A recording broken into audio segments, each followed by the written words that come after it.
Next up, I am going to stick on a hood. I love hoods, and hoods should be brought back into modern fashion because they are amazing. As you can see, it is one big piece of wool basically. It's huge, and it's got an opening at that end, which is where my head will be, and an opening at that end, which goes over my neck and shoulders. So again, I'm just going to have to quickly remove the earpiece.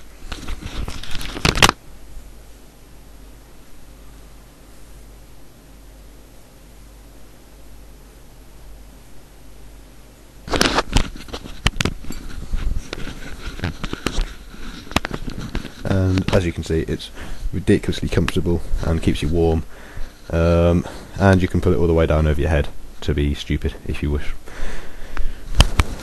There we go. At this point, I am going to stick my Hrafnbruder necklace back on. Hrafnbruder is Old Norse for Brotherhood of the Raven. I've been rather stupid and it's gone over my earpiece. So once again, the earpiece must be removed.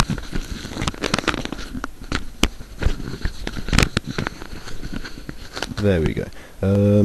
So as you can see, necklace around the neck. Generally, you want to wear a lot of jewellery.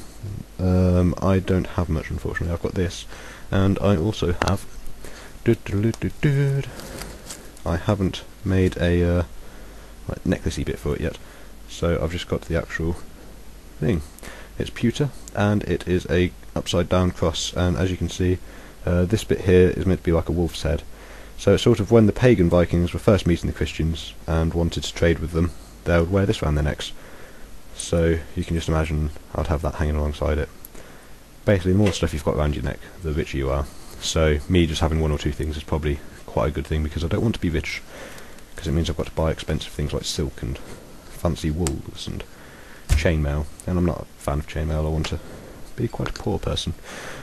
Next up, I shall grab my helmet.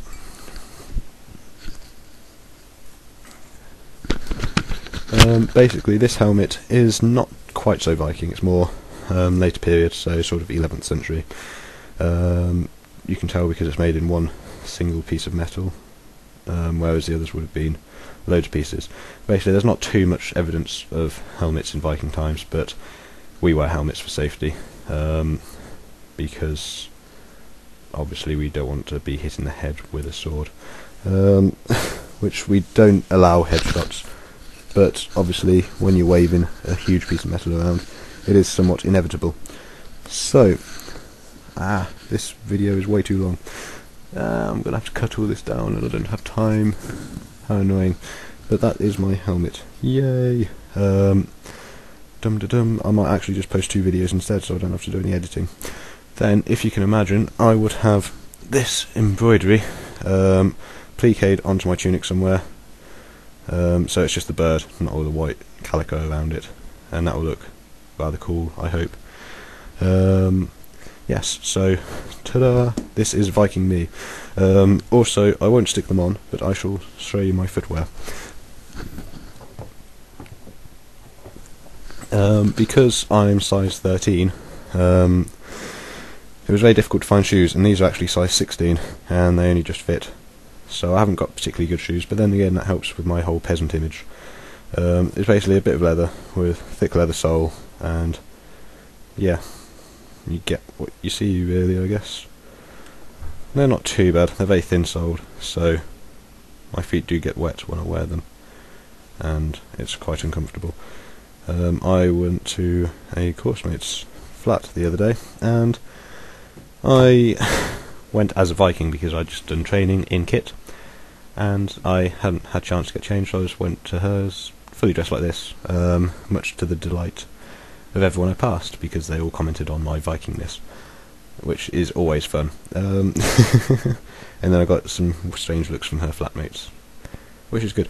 But anywho, I am boiling hot in this because it's very warm, very thick layers, and it does exactly what it's meant to do in keeping me warm, so I'm going to stop this. It's been a 10-minute and 25-second cut, which is pretty good. So I shall see you the other side of this handy cut. Right, as you can see, I've just stripped down to my tunic. It's nice and comfortable, and it's a lot cooler than wearing the my entire kit because that's very hot, and I'll finish my glass of water, but a little drop at the bottom. Always the best bit. Basically, once you're dressed as a Viking, there's only one thing to do, and that is to fight, and which is amazingly fun. So here are some clips from the last training session I had.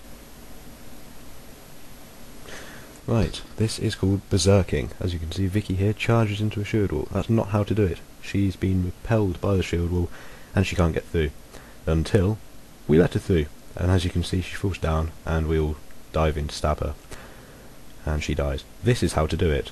Here is Loki. He's hitting me.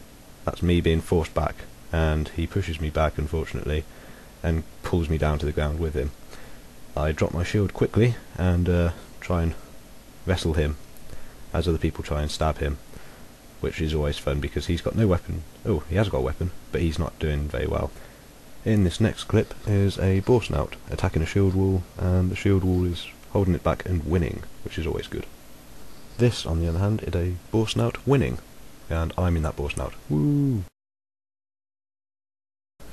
Well, hopefully you've enjoyed my brief look at the Vikings, and I'm sure many of my future videos will be doing the same, because it's a nice easy thing for me to fall back to.